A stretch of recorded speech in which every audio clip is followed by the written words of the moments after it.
بسم اللہ الرحمن الرحیم۔ بیضاوی شریف صفحہ نمبر 36۔ او کصیب من السماء فیہ ظلمات ورعد وبرق۔ فرماتے ہیں کہ منافقین کی مثال یا تو مثلہم کمثل الذی استوقد نارا، اس انسان کی سی ہے کہ جس نے آگ جلائی۔ او کصیب من السماء فیہ ظلمات ورعد وبرق، یا اس بارش کی، کصیب من السماء آسمان سے اترنے والی بارش کی طرح ہے، تو فیہ ظلمات کہ جس بارش میں تاریکیاں ہیں،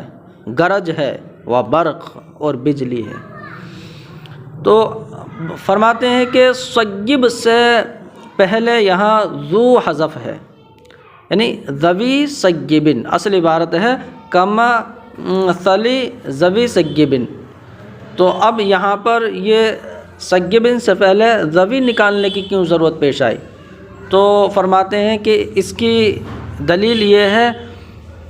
کہ آگے آتا ہے کہ یجعلون اصابعہم فی آذانہم،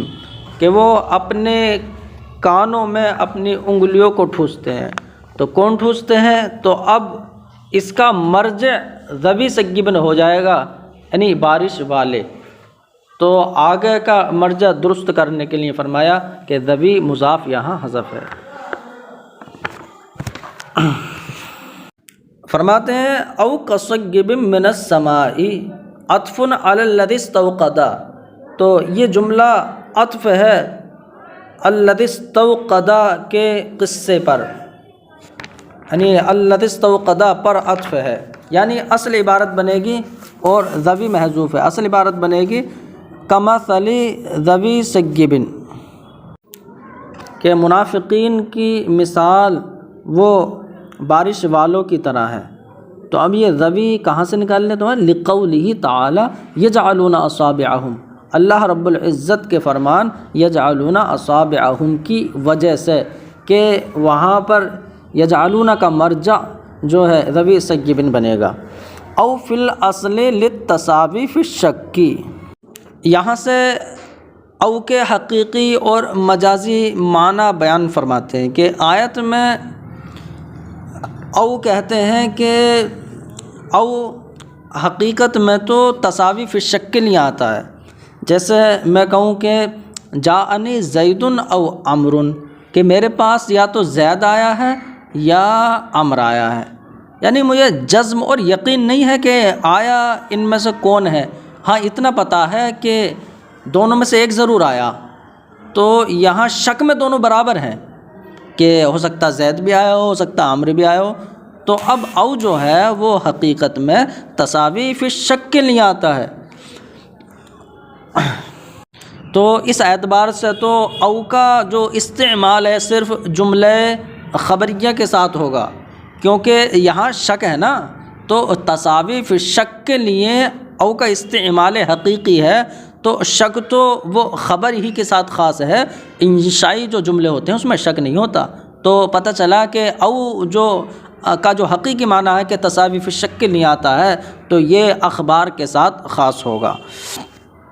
ہاں، کیونکہ شک تو ان میں ہوتا ہے کہ جو صدق و کذب کا احتمال رکھے، اور صدق و کذب کا احتمال خبر رکھتی ہے، انشاء نہیں۔ پھر فرماتے ہیں کہ مطلقاً یہ ایسی دو چیزوں میں مساوات ظاہر کرنے کے لیے استعمال ہونے لگا، یعنی دو چیزوں میں برابری ظاہر کرنے کے لیے استعمال ہونے لگا۔ اب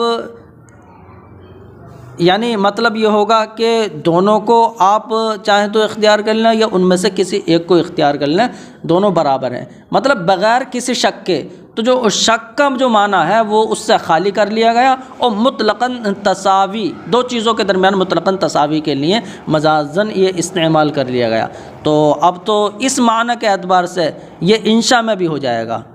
تو وہی فرماتے ہیں انشاء یعنی امر میں ہو جائے گا۔ فرماتے ہیں کہ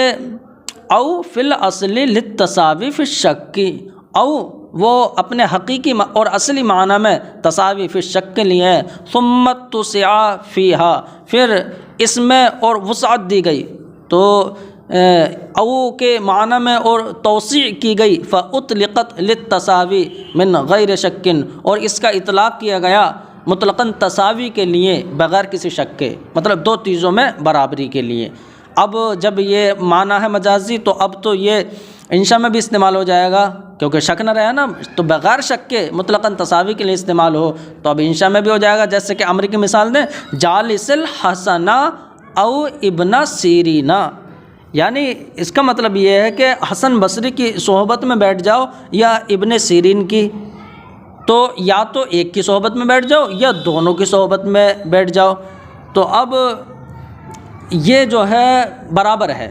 ایسے ہی کقولہ تعالی، اللہ رب العزت کا فرمان ہے، ولا تطع منہم آثما او کفورا،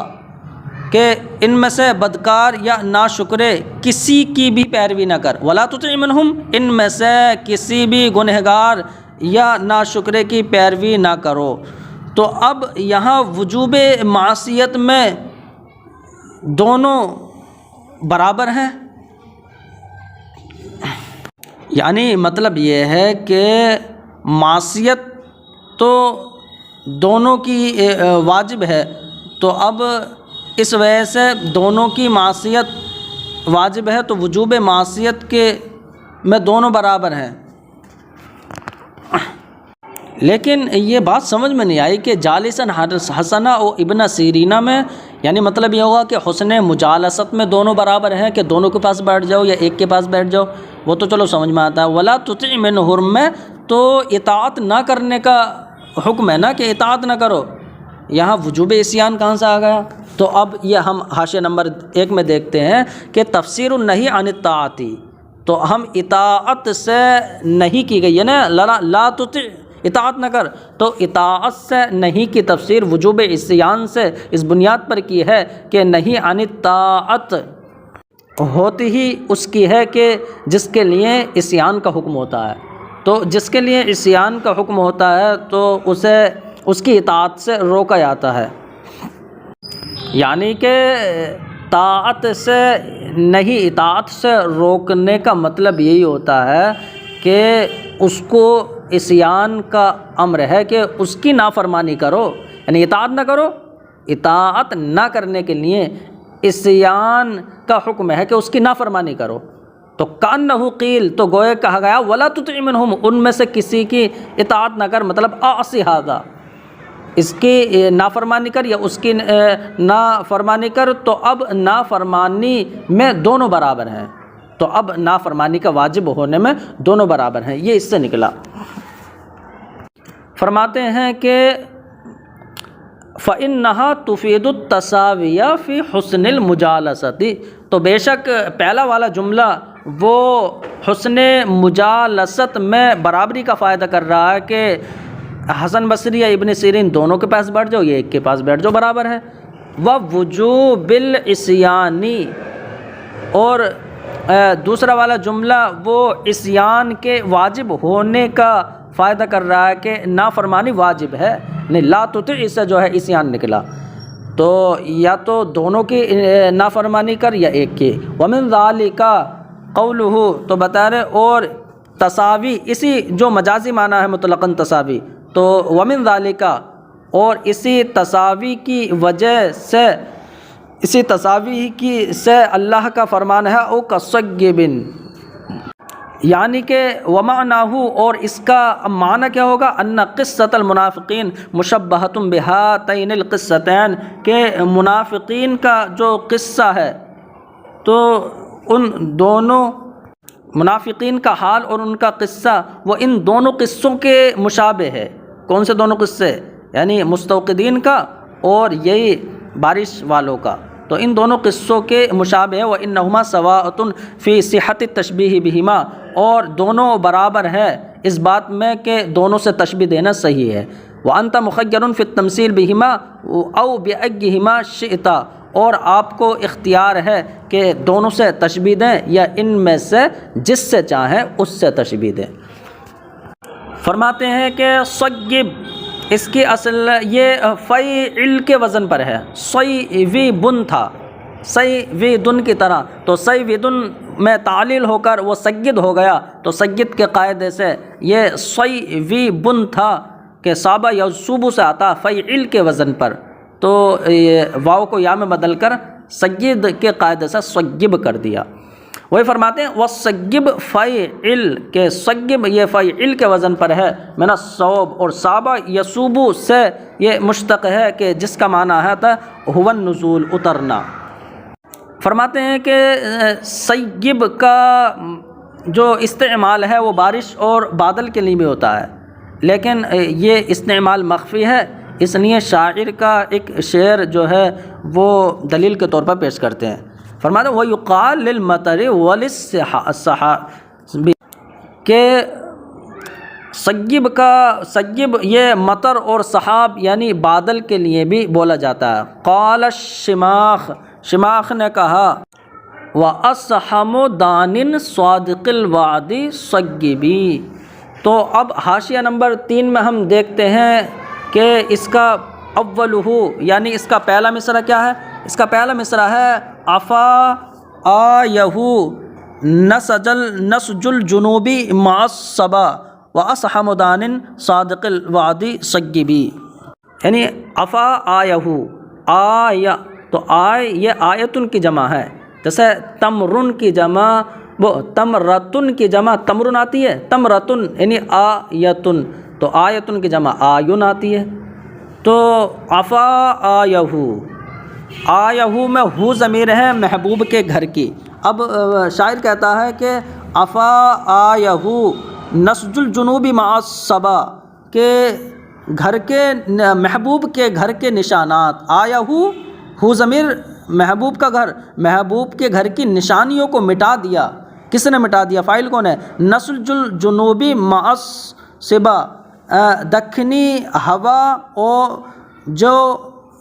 باد صبا کے ساتھ ہے، یعنی باد صبا کون ہے؟ پروائی ہوا، تو پروائی اور بادی صبا کے ساتھ جو دکنی ہوا ہے اس کے اس کے گزرنے نے اور اس کے بدلنے نے، نسج مانے بدلنا، تو دکنی ہوا پروائی ہوا کے ساتھ ان دونوں کے بدلنے نے، وَأَصْحَمُ دَانٍ یہ اس کا عطف ہے، یعنی یہ بھی جنوب پر عطف ہے۔ اصحم دانن صادق الوعد صیبی، اصحم دانن کالے کالے، دانن بوجھل، صادق الوعد وعدے کے سچے، صیبی برسنے والے بادلوں نے، تو اس کا مطلب اصحم سے پہلے یعنی بادل کی صفت ہیں سب، یہ اصحم سے پہلے سحاب ہے، تو اب مطلب ایک بار اور ترجمہ لگاتے ہیں، افا آیہ نسج الجنوبی مع الصبا کہ محبوب کے گھر کے نشانات کو مٹا دیا ہے باد صبا کے ساتھ دکنی ہوا کے عدلنے گزرنے نے، اور کالے کالے بوجھل وعدے کے سچے صیبی برسنے والے بادلوں نے۔ تو یہاں پر محل استشہاد یہ ہے کہ صیب کا استعمال یہاں پر بادل کے لیے ہوا ہے، صیبی برسنے والے بادل۔ وفی الآیت یحتملہما، اور آیت میں دونوں کا احتمال ہے، یعنی آیت میں صیب دونوں معنی کا احتمال رکھتا ہے کہ صیب کا استعمال مطل بارش کے لیے بھی ہے اور سحاب بادل کے لیے بھی ہے، لیکن حاشیہ نمبر 4 میں کہتے ہیں کہ احتمال جو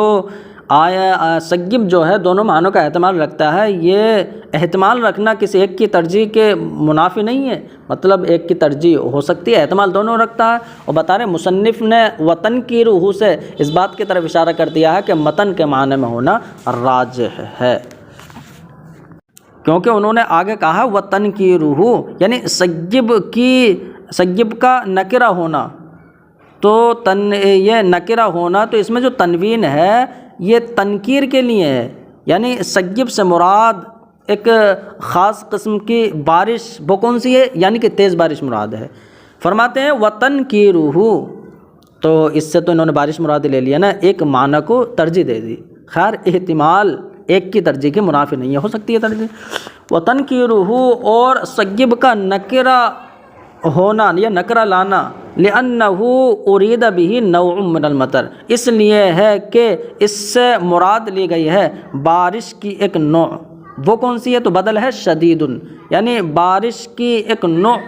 یعنی تیز بارش مراد لی گئی ہے۔ وَتَعْرِيفُ السَّمَاءِ لِلدَّلَالَةِ عَلَىٰ أَنَّ، فرماتے ہیں کہ او کصیب من السماء، صیب کی تفسیر ہو گئی السماء، من السماء، تو السماء تو معرفہ ہے، تو الف لام استغراق کا بھی ہو سکتا ہے اور جنسیت کا بھی ہو سکتا ہے۔ تو اگر الف لام استغراقی ہو تو اب سما یہ افق کے معنی میں ہوگا، یعنی سما سے مراد افق سما ہوگا، آسمان کا کنارہ۔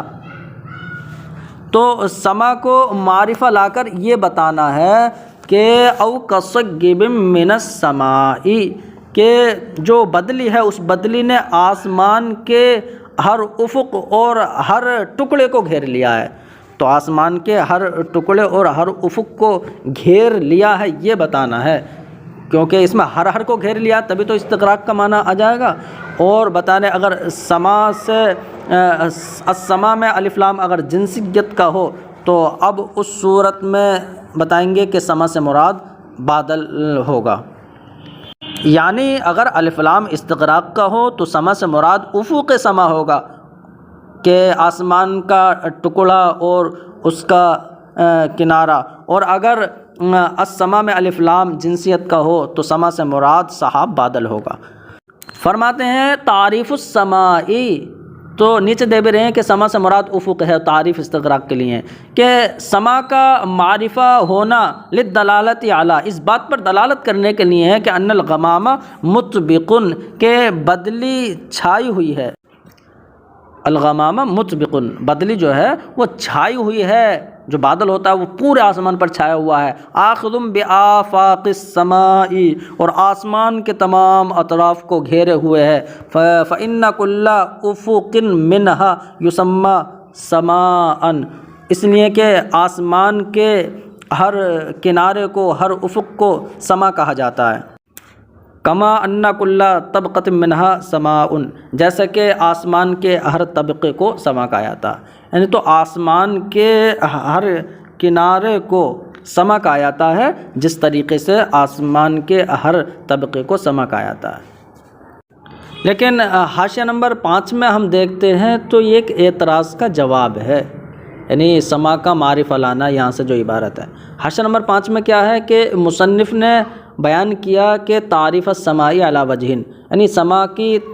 کا معرفہ لانا اس طریقے پر بیان کیا کہ ایک فائدے کے بیان کو بھی متضمن ہو گیا اور ایک سوال بھی دفع ہو گیا۔ وہ سوال کیا تھا؟ وہ سوال یہ تھا کہ ان کل صیب، حاشیہ نمبر 5 پڑھ رہا ہوں کہ صیب، چاہیں صیب سے مراد مطر لے لو یا سحاب لے لو، تو صیب یعنی بادل یا بارش